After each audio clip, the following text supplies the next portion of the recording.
अरे रे गजब है। है भगवान, ये लकड़े कट क्यों नहीं रही है। अरे पर कुछ भी कर ले बेटा, तुझे तो आज मैं काटा ही के रहूंगा। रुक जा।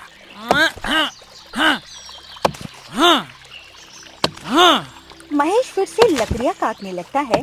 तभी उसे एक मधुर लड़की की गुनगुनाने की आवाज सुनाई पड़ती है। हैं? अरे इतने घने जंगलों में भला एक लड़की के गुनगुनाने की आवाज ये कहां से आ रही है। मुझे जाकर देखना चाहिए कौन गुनगुना रहा है। महेश उस आवाज के पीछे पीछे चल पड़ता है। कुछ दूर जाने पर वो देखता है घने जंगल में एक लड़की बैठी है, सफेद कपड़ों में लिपटी हुई, चेहरा सफेद दुपट्टे से ढका हुआ, जमीन पर दुपट्टा फैला हुआ और वो धीरे धीरे गाना गुनगुना रही होती है।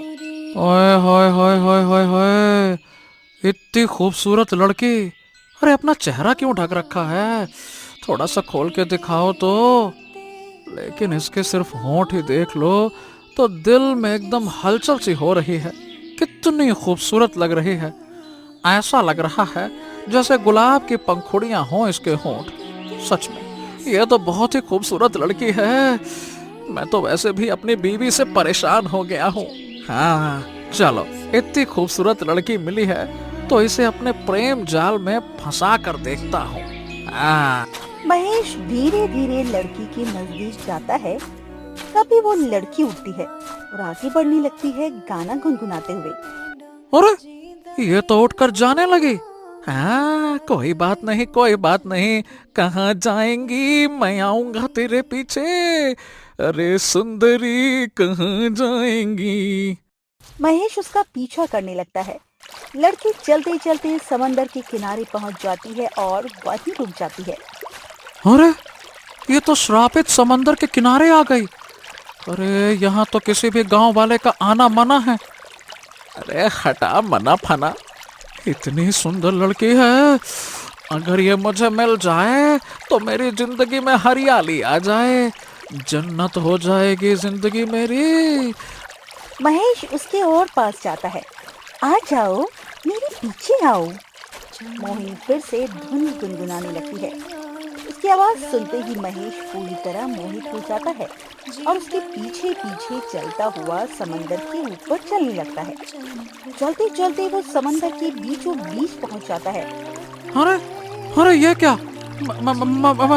मैं तो अभी समंदर के किनारे था।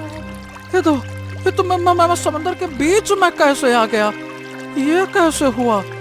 और तुम मुझे कहाँ लेकर आई हो। देखो देखो, मुझे जाने दो, मुझे जाने दो।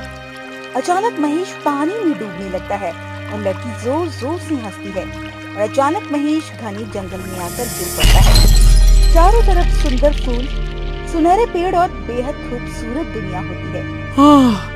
बाप रे बाप, ऐसी अद्भुत दुनिया मैंने अपने जीवन में नहीं देखी। ओह, ये तो समंदर के नीचे की दुनिया है। सच में ये तो जन्नत है, जन्नत। लेकिन मुझे तो बहुत जोरों की भूख लगी है, काश मुझे कुछ खाने को मिल जाता। इतना कहते ही उसके सामने सारे फल प्रकट हो जाते हैं। हैं? अरे बाप रे बाप, ये तो सच में फलों का ढेर आ गया। यानी मैं जो कहूंगा मेरी इच्छा पूरी हो जाएगी। ये तो बहुत गजब की दुनिया है। चलो पहले फल खा के देखता हूँ। आओ। महेश फल खा लेता है और आगे बढ़ता है। चारों तरफ फूल और तितलियां देखकर खुश हो जाता है। अरे यहाँ तो सब कुछ खाने को मिल गया। अब बस काश एक लड़की मिल जाती जिससे कि इस दुनिया में मन लगा रहता। हाँ, चारों तरफ हरियाली है, मेरे दिल में भी हरियाली आ जाए। इतने में ही मोहिनी उसके सामने आ जाती है। अरे तुम तो वही घूंघट वाली लड़की हो ना जो मुझे समंदर के बीच लेकर आई थी। तुम यहाँ क्या कर रही हो? क्योंकि तुमने मुझे याद किया, इसीलिए मुझे तुम्हारी सेवा करने आना पड़ा। स्वागत है तुम्हारे इस दुनिया में। अब तुम इस दुनिया के राजा हो। हैं? क्या सच में? क्या हाँ हाँ, लग तो मुझे भी रहा है कि मैं यहाँ का राजा हूँ। हाँ, लेकिन क्या फायदा ऐसा राजा होने का? ना मेरे पास धन है, ना हवेली है। तभी तेज रोशनी फैलती है और सामने बड़ी हवेली और ढेर सारा धन आ जाता है। अरे, ये तो मैं सचमुच में राजा बन गया। हाँ, अब मैं कहीं नहीं जाऊंगा, मैं इसी दुनिया में रहूंगा और तुम तो हो ही मेरी सेवा करने के लिए। चलो अब जल्दी से मेरे पैर दबा दो, वरना मैं तुम्हारा सर कलम करवा दूंगा, समझे? मोहिनी जोर जोर से हंसने लगती है और अचानक वो खूबसूरत दुनिया एक कब्रिस्तान में बदल जाती है। हैं? अरे ये क्या? ये कैसे हो गया? अरे इतना सुंदर संसार था, मेरा सारा खजाना, मेरा फल, मेरा बगीचा, मेरा महल, ये सब कहाँ चला गया? ये कब्रिस्तान कैसे बन गया? महेश का पूरा शरीर मिट्टी का पुतला बनने लगता है। हाँ, हाँ, अरे ये क्या हो रहा है? ये क्या हो रहा है? देखो देखो, मुझे धन नहीं चाहिए, मुझे ये दुनिया नहीं चाहिए, मुझे राजा नहीं बनना, बस मुझे यहाँ से जाने दो, मुझे छोड़ दो, मुझे छोड़ दो, छोड़ दो, छोड़ दो।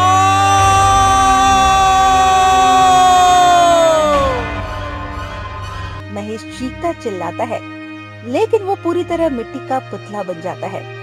ऐसे ही कुछ दिन बीत जाते हैं। वहीं गांव में रेशमा परेशान होकर दरवाजे पर फूट फूट कर रोती है। हे भगवान, ये क्या हो गया? मेरे पति 2 दिन हो गए जंगल में लकड़ियां काटने गए थे, लेकिन अभी तक वापस क्यों नहीं आए? मैं उनके बिना कैसे रहूंगी?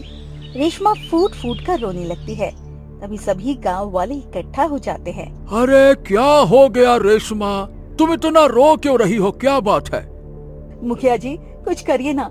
मेरे पति समंदर के किनारे वाले जंगल में लकड़ियां काटने गए थे, 2 दिन हो गए, अभी तक वापस नहीं आए। अगर वो नहीं आए तो मैं कैसे रहूंगी? हाँ मुखिया जी, ये समस्या तो बढ़ती ही जा रही है।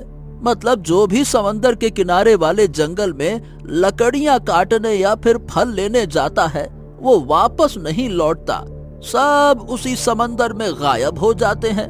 बताइए भला। नहीं, ऐसा नहीं हो सकता। मेरे पति को कुछ नहीं हो सकता। मैं अपनी पति के बिना नहीं रह सकती। अगर मेरे पति नहीं रहे तो मैं भी जिंदा रह के क्या करूंगी?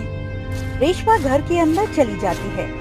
अरे अरे रुको रुको रेशमा, अरे तुम ये क्या कर रही हो? रेशमा रुको रुको भाई, रेशमा रुको। सभी गांव वाले जैसे ही घर के अंदर आते हैं, अभी रेशमा गले में कपड़ा डालकर फांसी लगाकर अपनी जान दे देती है। हाँ, हे भगवान, अरे देखिए मुखिया जी, ये इसने क्या कर लिया? अब हम क्या करेंगे? हमारे गांव की समस्या तो बढ़ती ही जा रही है। देखो, इसने अपने पति के शोक में आत्महत्या कर ली। हाँ, लेकिन मुखिया जी, चलिए हम सभी गांव वाले मिलकर सूरज के पास चलते हैं। वही हमारे गांव का सबसे बड़ा सेठ है। राजा के बाद उसी के पास में सबसे ज्यादा धन है। शायद वो हमारी मदद कर सके। हाँ, तुम ठीक कहते हो। चलो चलते हैं, चलो आओ। सभी गांव वाले परेशान होकर सूरज की हवेली पर पहुंच जाते हैं, जहां सूरज अपनी हवेली में बैठा होता है। अरे अरे अरे, क्या हो गया? मुखिया जी आज इतने सारे गांव वालों को लेकर मेरी हवेली पे कैसे आना हुआ? अरे सूरज, देखो भाई, तुम गांव के सबसे बड़े सेठ हो और तुम्हारे पास बहुत सारा धन दौलत है। हमारी समस्या का कोई समाधान निकालो। माने कि जो भी उस श्रापित समंदर के पास गया है वो वापस नहीं लौटा। आज फिर हमारे गांव से लकड़हारा महेश गायब हो गया और उसकी पत्नी ने आत्महत्या कर ली। बताओ। अरे ऐसा कुछ नहीं होता, ये सब तुम लोगों का भ्रम है। भला समंदर में कोई कैसे गायब हो सकता है? हैं? खुद सोचो। अरे मेरी बात पर यकीन करो सूरज, ये सच है। तुम अपने आदमियों से कहो ताकि पता चले समंदर में क्या रहस्य है। अरे देखो, मेरे पास इतना फालतू का धन नहीं है कि मैं ये समंदर वमंदर, अंधविश्वास, ये फालतू की चीजों में खर्च करूं। नहीं तो अरे ऐसी फालतू की बातें करते हो और अपेक्षा मुझसे करते हो। सूरज गुस्सा होकर वहाँ से चला जाता है। हाँ मुखिया जी, अब क्या करें, सूरज भी हमारी मदद नहीं करेगा। अब तो हमें राजमहल ही जाना पड़ेगा, चलो। और सभी गांव वाले राजमहल की ओर निकल पड़ते हैं। राजमहल पहुंचने पर देखते हैं राजा भानुदेव उदास होकर सिंहासन पर बैठे हैं। महाराज, हमारे गांव की समस्या दिन प्रतिदिन बढ़ती ही जा रही है। लेकिन ये बताओ कि समस्या क्या है? महाराज, हमारे गांव के लोग रहस्यमयी समंदर की ओर जाते हैं और फिर कभी लौट कर नहीं आते। ओह, ये तो वाकई में बहुत बड़ी समस्या है। पर मैं खुद अपनी समस्या में उलझा हूँ। मेरी बेटी 3 वर्षों से लापता है, तो अब मैं। राजकुमारी लापता है, ये तो मैंने भी सुना था। मेरी बेटी का अभी तक कोई पता नहीं चला। तो महाराज बताइए भला, फिर हम अपनी समस्या को लेकर कहाँ जाएं? क्या होगा महाराज? तभी राजकुमार राघव वहाँ पर आता है। प्रणाम महाराज। जैसा कि आपको पता है कि राजकुमारी मोहिनी और मेरा विवाह बचपन में तय हुआ था। महाराज, आज 24 वर्ष का हो गया हूं मैं, और मैं अपनी पत्नी को लेने आया हूं। ये सुनते ही राजा भानुदेव फूट फूट कर रोने लगते हैं। अरे अरे अरे, क्या बात है महाराज? आप रो क्यों रहे इस तरह से? माफ करना राजकुमार, मेरी पुत्री राजकुमारी, तुम्हारी पत्नी 3 वर्षों से लापता है। ओह, लेकिन ये कैसे हो सकता है? तो आपने हमें इसकी सूचना क्यों नहीं दी? मैं सोचता रहा कि अपनी बेटी को ढूंढ लूंगा, लेकिन अब लगता है कि वो भी उसी रहस्यमयी समंदर में गायब हो गई है। हाँ महाराज, ऐसा हो सकता है, क्योंकि वर्षों से लोग उसी समंदर में गायब हो रहे हैं। क्या बात कर रहे हैं? ऐसा कैसे हो सकता है कि एक समंदर में इतने लोग गायब हो जाएं? ये समस्या अब पूरे राज्य की समस्या है। देखिए महाराज, राजकुमारी हमारी होने वाली पत्नी है और हम उन्हें किसी भी कीमत पर वापस लेकर आएंगे। हम अभी इसी वक्त समंदर की ओर जा रहे हैं। आज्ञा दे महाराज। अरे सुनो राघव बेटे, अगर तुम्हें कुछ हो गया तो हम तुम्हारे पिता को क्या जवाब देंगे? महाराज, मैं अपने होने वाली पत्नी को उस रहस्यमयी दुनिया में मरने दूंगा तो मैं अपने आप को क्या जवाब दूंगा? आज्ञा दे महाराज, मैं उसे ढूंढ कर जरूर लाऊंगा। राजकुमार राघव वहाँ से निकल पड़ता है। फिर सभी गांव वाले राहत की सांस लेते हैं और राघव के पीछे राजमहल से बाहर निकल जाते हैं। थोड़ी दूर जाने के बाद वे देखते हैं सूरज अपनी हवेली के बाहर फूट फूट कर रो रहा होता है। अरे, ये सूरज इतना फूट फूट कर क्यों रो रहा है? इसको क्या हो गया लखन? अरे अब पता नहीं, थोड़ी देर पहले तो बड़ी अकड़ के साथ बात कर रहा था। चलो चलकर देखते हैं कि आखिर क्या समस्या है। सभी इकट्ठे होकर सूरज के पास जाते हैं। ए सूरज, क्या हो गया भाई? अभी तो कुछ देर पहले तुम बड़ी अकड़ में बात कर रहे थे और अब इतना रो रहे हो, क्या हो गया?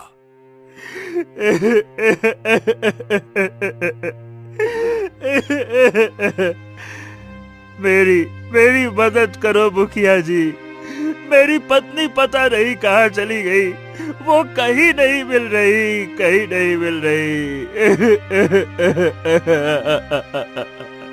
क्या? लेकिन ऐसा कैसे हो सकता है? भला तुम्हारी पत्नी कहाँ और कैसे गायब हो सकती है? अरे मैं क्या बताऊं, वो शायद जंगल भ्रमण करने के लिए गई थी और उस समंदर के पास चली गई। अरे मैंने उसे कितनी बार मना किया था, ना जाओ। मुझे मेरी पत्नी चाहिए, किसी भी कीमत पर मुझे मेरी पत्नी चाहिए, चाहिए, चाहिए। अच्छा, तो जब हम तुम्हारे पास आए थे तब तो तुम्हें मजाक लग रहा था कि गांव के लोग ऐसे ही गायब हो गए। अगर तुमने समय रहते ध्यान दिया होता तो आज ये समस्या इतनी बड़ी समस्या नहीं होती और तुम्हारी पत्नी भी गायब नहीं होती। मानता हूँ गलती हो गई मुखिया जी, अब मुझे माफ कर दो, माफ कर दो। अच्छा बस बस, ये रोना धोना बंद करो, चिंता मत करो, मैं उसी दिशा में जा रहा हूं और सारा रहस्य खोलकर सबको सही सलामत वापस लेकर आऊंगा। मैं ये वादा करता हूं, आप सबसे वादा करता हूं। मुखिया जी और गांव वालों, तुम सब यहीं रुको, आगे का रास्ता बहुत खतरनाक है, इसीलिए मैं अकेले जाऊंगा। मैं भी तुम्हारे साथ चलना चाहता हूँ। मैं अपनी पत्नी को ऐसे अकेला तो नहीं छोड़ सकता। देखो, मेरे पास बहुत सी शक्तियां हैं और मैंने कई विद्याएं अर्जित की हैं। अगर तुम साथ में गए तो खतरे में पड़ जाओगे, इसीलिए तुम यहीं रुको, है ना? मैं जाता हूं। यह सुनकर सूरज वहीं बैठ जाता है और राघव घने जंगलों की ओर निकल पड़ता है। थोड़ी दूर जाने पर राघव को जंगल में एक लड़की की मधुर गाने की आवाज सुनाई देती है। अरे, इतने घने जंगल में ये मधुर धुन कहां से आ रही है? मुझे देखना चाहिए। राघव उस मधुर धुन की ओर बढ़ता है। अभी सफेद कपड़ों में एक लड़की गुनगुनाते हुए समंदर की ओर जा रही होती है। वाह वाह वाह वाह वाह, कितनी खूबसूरत लड़की है ये सफेद कपड़ों में बिल्कुल चांद की तरह लग रही है। और इसके होंठ तो देखो कितने सुंदर हैं। हाँ, मुझे इसके पीछे जाना चाहिए। थोड़ा आगे बढ़कर राघव अचानक रुक जाता है। हाँ, नहीं नहीं नहीं नहीं नहीं, मैं ये क्या कर रहा हूँ? मैं इस लड़की की सुंदरता में नहीं फंस सकता। मैं तो अपनी राजकुमारी को ढूंढने आया हूँ और मैं उसे ढूंढ कर रहूंगा। हाँ। राघव जाने लगता है, तभी मोहिनी अचानक चीखने लगती है और चीखते चीखते वो समंदर के अंदर डूब जाती है। अरे, ये क्या? ये भी समंदर के अंदर गायब हो गई। ओ, लगता है ये भी उसी जगह चली गई। मुझे इसे बचाना होगा और मैं इसे इस तरह मरते हुए नहीं देख सकता। मैं आ रहा हूँ।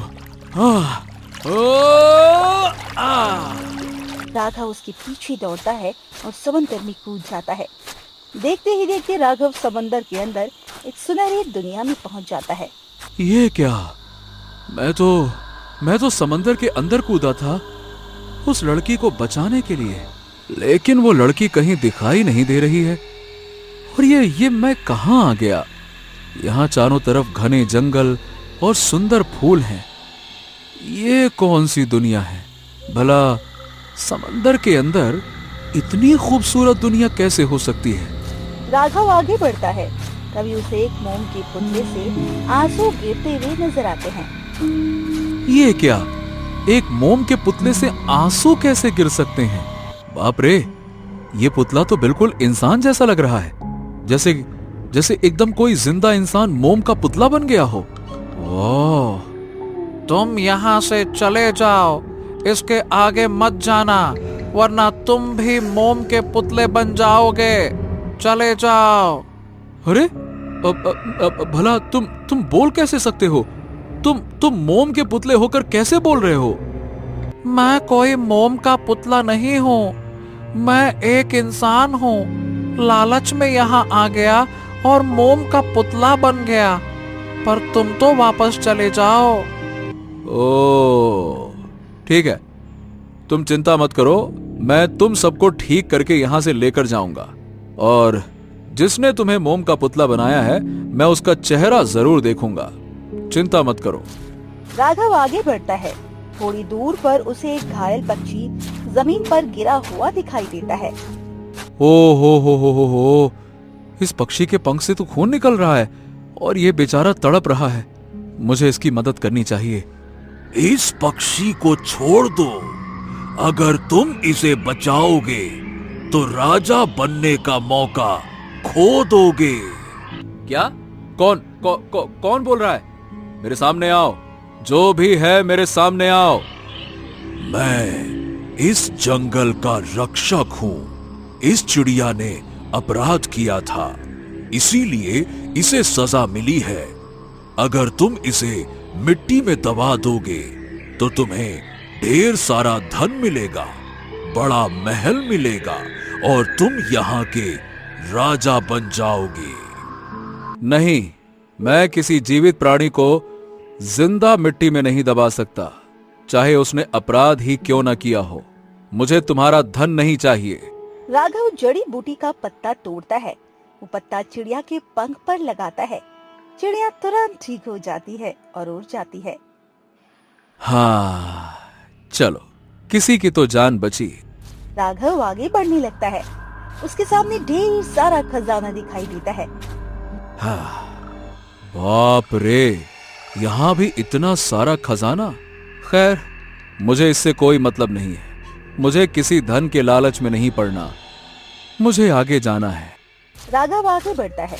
तभी सामने मोहिनी सफेद चुन्नी से मुंह ढककर खड़ी दिखाई देती है। अच्छा, तो तुम यहाँ हो। मैं तुम्हें ही तो ढूंढ रहा था। ये कौन सी दुनिया है और तुम यहाँ क्यों लेकर आई हो मुझे? वो सब छोड़ो, यहाँ देखो कितनी सुनहरी दुनिया है। इतना धन, इतनी सुंदर वादियाँ और मेरी जैसी खूबसूरत लड़की। मजे करो, क्यों किसी और के बारे में सोचकर खुद को परेशान कर रहे हो?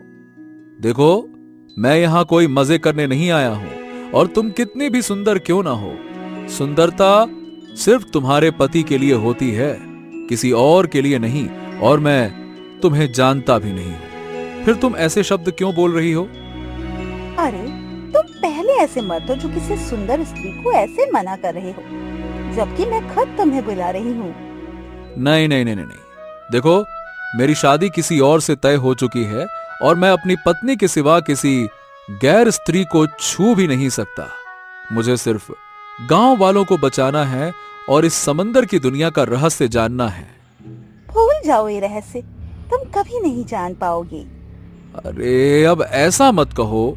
मुझे इस दुनिया का रहस्य जानना ही है। अच्छा, मुझे ये बताओ, इसके लिए मुझे क्या करना होगा?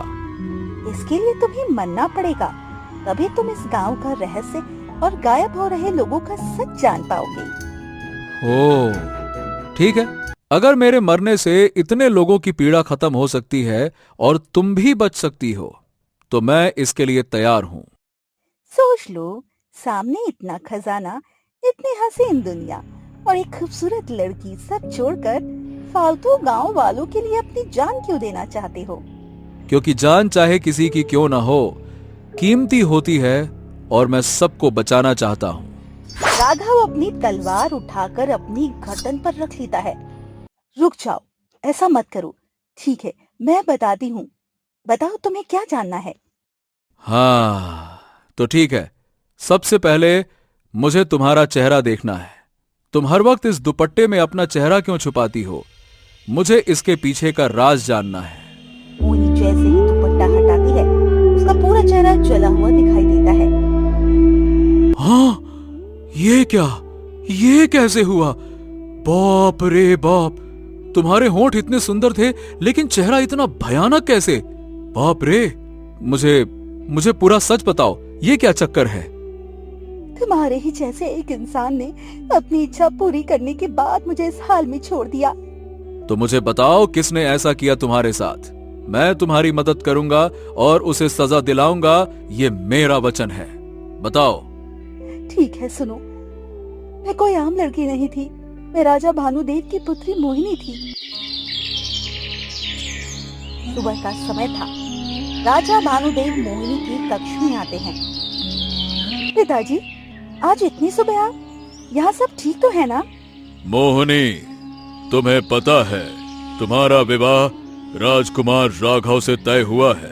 तुम अब 18 वर्ष की हो गई हो, इसीलिए कुछ दिनों में तुम्हारा विवाह कर दिया जाएगा। नहीं पिताजी, मैं राजकुमार राघव से विवाह नहीं कर सकती। मैंने उन्हें देखा तक नहीं है। ओहो, जिद मत करो बेटे। हमने तय कर लिया है, तुम्हारा विवाह सिर्फ राजकुमार राघव से ही होगा। अब कोई बहस नहीं। चलो अपने विवाह की तैयारी करो। राजा भानुदेव वहाँ से चले जाते हैं। नहीं, मैं राजकुमार राघव से कभी विवाह नहीं करूंगी। मुझे सूरज से मिलना होगा। फिर मोहिनी चोरी चुपके महल से निकलकर तालाब के किनारे जाती है। हाँ, आइए आइए, अब आप तो राजकुमारी हैं, तो आप तो देर से ही आएंगी, है ना? क्यों इतना समय क्यों लगा? मैं कब से इंतजार कर रहा था यहाँ पर। पिताजी, मेरा विवाह राजकुमार राघव से करना चाहते हैं सूरज। अब मैं और इंतजार नहीं कर सकती। बताओ, हम कब शादी करेंगे? हाँ, तो मोहिनी, हम कल ही मंदिर में शादी कर लेते हैं। ठीक है, मैं कल रात को महल से भाग जाऊंगी। लेकिन मोहिनी, मेरे पास धन तो नहीं है। चिंता मत करो, मैं महल से धन ले आऊंगी और हम दूसरे राज्य में जाकर खुशी से रहेंगे। फिर राजकुमारी महल लौट आती है और अगली रात मोहिनी खजाना चुराकर सूरज के पास पहुंचती है। हाँ, इतनी रात को तुम सच में आ गई? देखो, मैंने इतना सारा धन लाया है, इससे हमारी पूरी जिंदगी आराम से कट जाएगी। चलो अब हम शादी करते हैं। देखो राजकुमारी, अभी बहुत रात है और हम इस वक्त विवाह भला कैसे कर सकते हैं? तुम एक काम करो, तुम सारा का सारा धन रख दो और राजमहल वापस चली जाओ और कल सुबह आना, फिर हम मंदिर में विवाह कर लेंगे, ठीक है? नहीं, मैं वापस महल नहीं जाऊंगी। अरे तो फिर तुम्हें रास्ते से हटाना पड़ेगा। सूरज धन का थैला छीन लेता है और मोहिनी को धक्का दे देता है। तूने मेरे साथ ये क्या किया सूरज? तुमने मुझे धोखा क्यों दिया? सूरज जोर जोर से हंसने लगता है। तभी पीछे से सुनैना बाहर आती है। ये कौन है? ये है मेरी पत्नी। और मैं पहले से ही शादीशुदा था। अरे तुम्हें तो मैंने सिर्फ अपने प्रेम जाल में फंसाया था ताकि तुम किसी तरह से महल से खजाना लूट कर ला सको, और अब तुम खजाना ले आई हो तो हम राजा जैसी जिंदगी जिएंगे। अब तुम्हारा कोई काम नहीं। चलो जाओ जाओ। तुमने मुझे धोखा दिया। मैं जाकर पिताजी को सारी सच्चाई बता दूंगी। तुम जिंदा रहोगी तभी तो सबको बता पाओगी। हो, जो हमने सोचा था हम तो वही करेंगे मेरी प्यारी राजकुमारी। तुम लोग क्या करने वाले हो? मुझे छोड़ दो, मुझे जाने दो। मोहिनी जाने लगती है, तभी सूरज उसे पकड़ लेता है। इतने में सुनैना पीछे से आग लेकर आती है। नहीं, मेरा चेहरा मत जलाओ, मेरा चेहरा मत जलाओ। सुनैना मोहिनी का चेहरा जला देती है। मोहिनी दर्द से चीखती चिल्लाती जमीन पर छटपटाने लगती है। देखो, हमने राजकुमारी को मार दिया। अगर किसी को इसकी लाश मिल गई ना तो पता नहीं क्या होगा। थोड़ी देर में मर जाएगी। इसे समंदर किनारे ले जाकर फेंक दो, लहरें इसे अपने अंदर समा लेगी। ठीक है, तुम इस धन को लेकर जाओ, मैं इसे ठिकाने लगाकर आता हूँ। जाओ। सूरज मोहिनी को समंदर किनारे ले जाकर समंदर में फेंक देता है। अब कोई नहीं जान पाएगा कि राजकुमारी को मैंने मारकर समंदर में फेंक दिया। वो वहाँ से चला जाता है। तभी समंदर की एक लहर आती है और राजकुमारी मोहिनी को बाहर फेंक देती है। मोहिनी दर्द से कराहती रहती है। उसी समय वहाँ से एक बूढ़ा व्यक्ति गुजरता है और मोहिनी को देख लेता है। अरे, ये दुनिया कितनी क्रूर है बेटा। तुम्हारे साथ जिसने ये किया बहुत गलत किया, बहुत गलत। मैंने तो बस प्यार किया था बाबा, पर मुझे इतनी बड़ी सजा क्यों मिली? ये दुनिया ऐसी ही है बेटा। यहाँ प्यार के बदले दगा ही मिलता है। हाँ, मैं उनसे बदला लेना चाहती हूँ। मैं मरना नहीं चाहती। मुझे एक मौका दे दीजिए। ठीक है, उठो और दोबारा समंदर में जाओ। अगर तुम नहीं डूबी तो यही समंदर तुम्हारी दुनिया बनेगा और तुम उन सब से बदला ले सकोगी जिन्होंने तुम्हारे साथ गलत किया। जाओ, मैं ये तुम्हें वरदान देता हूँ, जाओ। आप कौन हैं बाबा? दुखियारों का सहारा।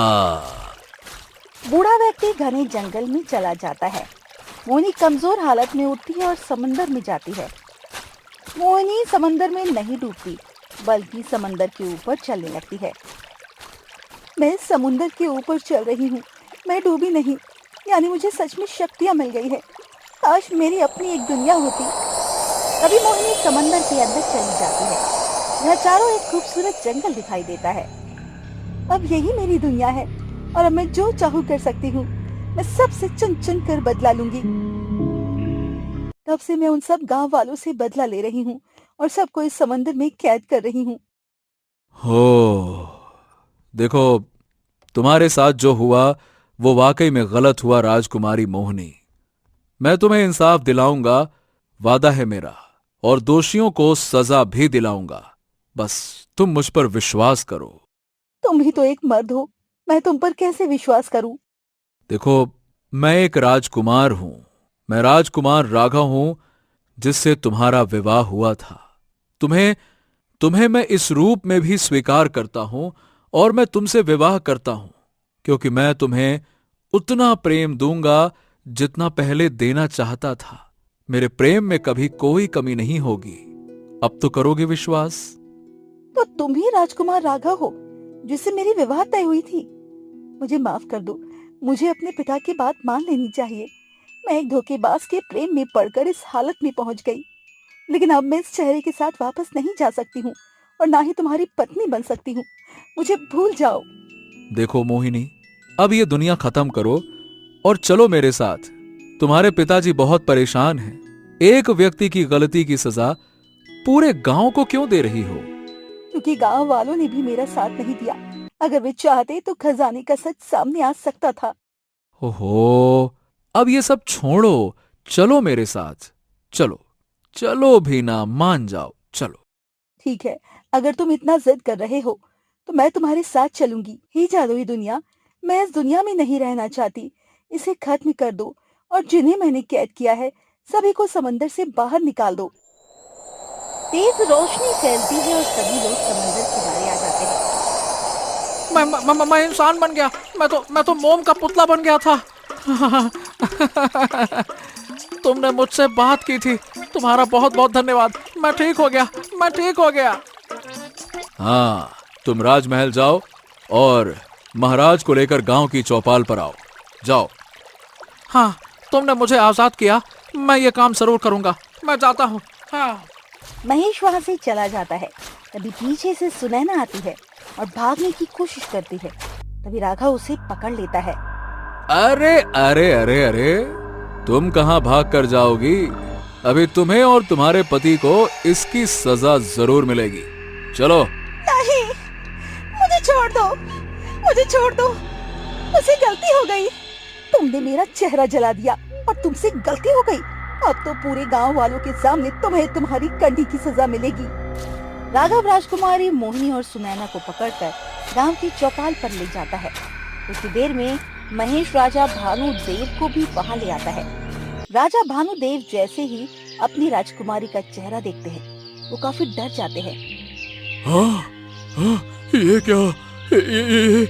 क्या राजकुमारी मोहिनी, मेरे बेटे, ये तुम्हारे चेहरे को क्या हो गया?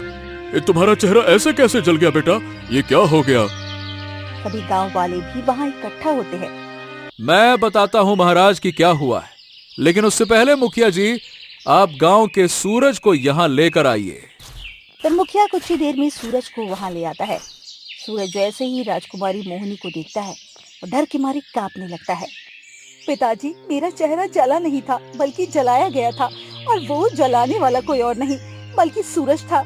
इसने मुझसे प्रेम का नाटक किया और मुझसे राजमहल का धन चुरवाया, ये कहकर ये मुझसे शादी करेगा और मुझे अच्छी जिंदगी देगा। लेकिन इसकी और इसकी पत्नी ने मिलकर मेरा चेहरा जला दिया, मुझे मारकर समंदर में फेंक दिया। एक बाबा की मदद से मैं फिर से जीवित रही और उस चेहरे के साथ गांव में नहीं आ सकी। इसीलिए समंदर के नीचे अपनी दुनिया बनाकर मैं सबसे बदला लेती थी।